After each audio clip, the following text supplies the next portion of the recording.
Hey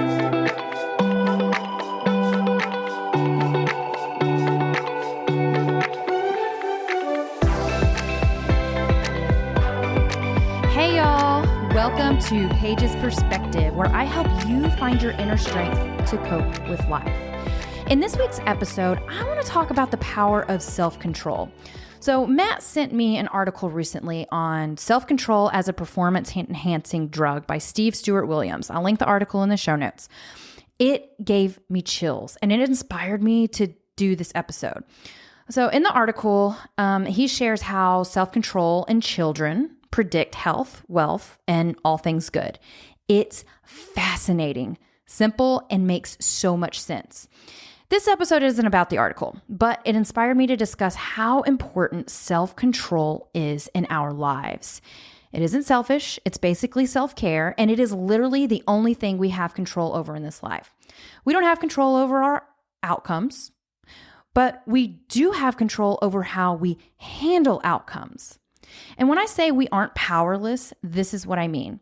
We are powerless over other people, but we aren't when it comes to ourselves. How fucking empowering is that? To know that we do have control over something in this life. I believe society as a whole lacks a lot of self-control because we've been conditioned to do the easy, comfortable things.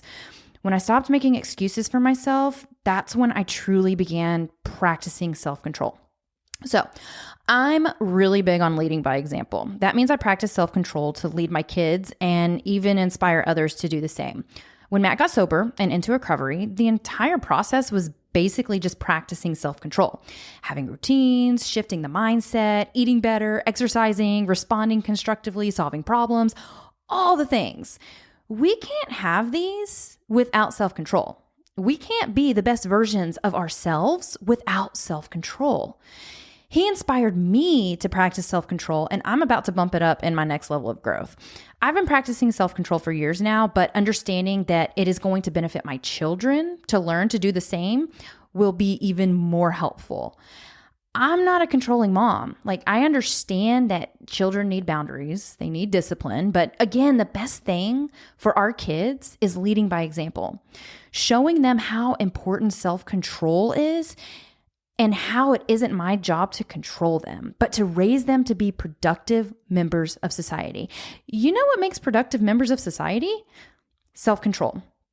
I may be able to shift my parenting style a bit to help at least one kid understand the importance of self-control because I have one child who practices amazing self-control. I did when I was a kid, but it changed a lot when my marriage was falling apart in active addiction. I lost control completely, but found it again after he got sober because I was in a more supportive environment. Our environment plays a huge role in how we practice self-control and who we become in this life. We have another kiddo who doesn't really practice self-control much, and it's really, really difficult to navigate this, but I'm feeling more confident in making some changes in our parenting style to help that kiddo gain some more self-control. So let's just break it down a bit. Why is self-control important? Number one, we are able to manage stress and anxiety better. Having self-control helps us regulate our emotions better and respond to situations more rationally and calmly because it all boils down to choices and how we choose to respond. I know that we react sometimes or we do things on impulse, but whenever we realize that we can shift our mindset to practice self-control in these situations, it can be mind-blowing. It's a great experience to practice this. Number two is going to be our physical health actually improves by controlling our food intake and exercising regularly. Not drinking excessively, controlling what goes into our bodies is self-control, and it benefits us in the future. Number three, self-control is vital for resolving conflicts in relationships. You can communicate effectively, listen to each other, you avoid saying hurtful things in the heat of the moment. This does have to go both ways though. If one partner isn't practicing self-control, conflict may not be resolved. But if you practice self-control, it at least gives you some more clarity and helps you make decisions that align with your values. Number four, self-control helps you in your professional life. It helps you stay focused, helps you manage your time better, you prioritize tasks, all the things that help you become more successful. Number five, self-control is essential for delayed gratification. It allows us to resist short-term temptations in favor of long-term goals. This is crucial for achieving significant milestones in life. Living in a world filled with instant gratification has stunted our growth, but luckily with self-control, we can fix this within ourselves. Number 6, it fosters perseverance and resilience, which helps stay committed to our goals despite challenges and setbacks, because there will be challenges and setbacks. That is life. But practicing self-control gives us the power to push through. Number 7 is financial stability. Self-control can prevent impulsive spending, helping you stick to your budget and save for the future. It also helps in avoiding debt by making thoughtful financial decisions and resisting the urge to buy things on credit that are unnecessary. Again, if you have a partner who lacks self-control, this may be an issue because those with substance use issues typically do not have financial stability. So their lack of self-control impacts you. Number 8, self-control promotes respect for others' opinions and differences, contributing to a harmonious social environment. Basically, guys, scroll on if you don't fully agree with someone on the internet. That's practicing some self-control. Block them if you don't like them. Don't have to respond to everything. Move on. It takes too much energy anyway. And these are just some basic reasons for practicing self-control. When we do this, it can literally change our lives for the better. Once we realize we can control ourselves and nothing else, the weight of the world is lifted off our shoulders. It's not our job to control others. So how do we practice self-control? All right, so number 1 is going to be meditation. Yep, that word again. I probably speak about meditation on every freaking episode I talk about, but it's important and it works.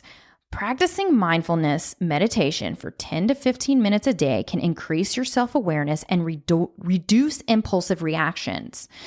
It teaches us how to be present. And when we're present, we're able to respond with more control and less impulse. Again, this takes practice. That's why it's called practicing meditation, but being consistent is going to help you realize that it is going to be helpful for you in the future. Number 2, if you feel the urge to make an impulse purchase, wait 24 hours before deciding. This can help you evaluate whether you really need the item.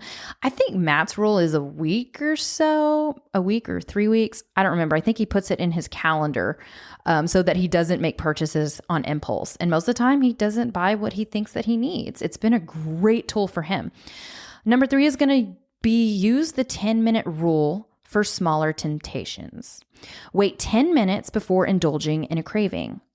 Often, the urge will pass. This is practicing self-control. And I can't tell you how many times I've done this when I feel like, oh, I just want a piece of chocolate. And I just want to go grab it and think to myself, I'll lie to myself and say, oh, it'll be okay. It'll be okay. It'll be okay. No. I'll wait for about 10 minutes. And typically that craving goes away. Number 4 is going to be responding to emails or text messages. Take a few breaths, allow the world to revolve a bit, and decide how you want to respond, or even if you do want to respond. We don't need to respond immediately, especially if it isn't a mindful response. We do have control in how we respond to people. Number 5 is healthy distractions. When you feel tempted to snack out of boredom, do something else. Try another activity, like taking a walk or read a book or call a friend or maybe meditate. Make a list of healthy distractions you enjoy and go back to it when you need to divert your attention from a temptation. You can even do this when you receive a text message that you don't like. Distract yourself a little bit with something that's healthier and then go back to it. Number 6, triggers. So we did an episode on triggers a couple of years ago, I think, and may need to revisit it. We can't completely avoid triggers, but we also cannot blame others for our triggers. Self-control is understanding that the trigger is mine to deal with. For example, I used to be triggered on social media by highlight reels. Did I tell those people, hey, your content is making me feel like shit. Can you please be mindful? No way. I'm not even a big fan of trigger warnings because triggers will come and go, and it's up to us to learn how to cope and manage them. So how did I manage these triggers? I blocked people or removed myself from social media while I learned new coping mechanisms. It wasn't their fault I was triggered. It was my own issues that triggered me. That is practicing self-control. Now I just scroll on by and mind my own business because it has nothing to do with me personally. Number 7, building willpower. Practice small acts of self-control regularly, like sitting up straight, using your non-dominant hand for daily tasks. That's a fun one. Or just resisting the urge to check social media. They even have apps for that. Number 8, planning ahead. If you know you have a busy day, plan your meals and snacks in advance to avoid unhealthy choices. For example, I pack healthy food to go to the movies when it isn't my cheat day. Nuts and carrots, and then I'll grab a bottle of water. Simple. When I practice self-control like this, it rewires my brain to keep making healthy choices when I would typically feel tempted by impulse. Number 9, journal. Use it as a time to reflect on how you practice self-control throughout the day or where you felt like you could have done better. This is a great exercise to do before you go to bed so that you can reflect on the day and then recognize how you can handle it better in the future. Number 10 is going to be community and support. Be around those who encourage you to practice self-control. We challenged our Facebook community a couple of weeks ago to find accountability partners and connect with others in the group to help them grow. It has been such a beautiful thing to watch. So I think my new mantra is I am stronger than my impulses and excuses. And honestly, I think I'm going to say over and over in my head, self-control, self-control, self-control. And it puts me at ease because it's like, oh, wow, I can control this situation. I can control myself in this situation. And that puts power back onto me. And here's a few mantras you can practice every day, especially when you feel like you are completely out of control. Number 1, I am in control of my actions and my choices. I am in control of my actions and my choices. That's powerful. Number 2, I choose long-term benefits over short-term temptations. We preach this all the time, that self-care is when you do things that are difficult in the moment, but will benefit you over time.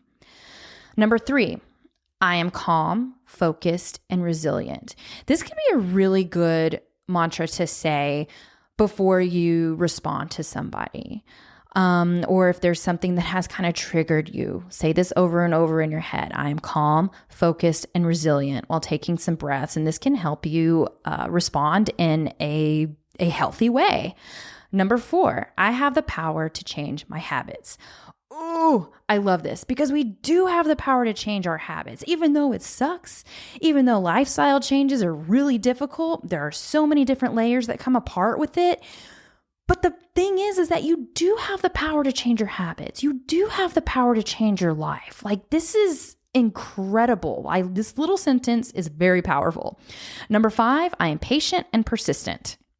All right, those are just a few. So, self-control is a vital skill. And when we practice it, we're showing our kids how important it is for success in life. It enhances every aspect of life and contributes to our overall happiness and success. When we are in control of ourselves, we have more clarity and we can see challenging situations from a different perspective. Self-control doesn't mean we keep our mouths shut and don't stand up for ourselves, but it does allow us to speak up in healthy ways.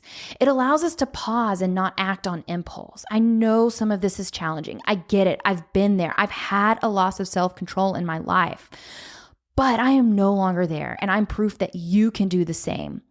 When you see successful, happy people who practice self-control and you think to yourself, I can't do that. I'm not capable of being like that. Bullshit. You are capable. You can practice self-control. You can get your life together, but it starts with the decision to take control of yourself.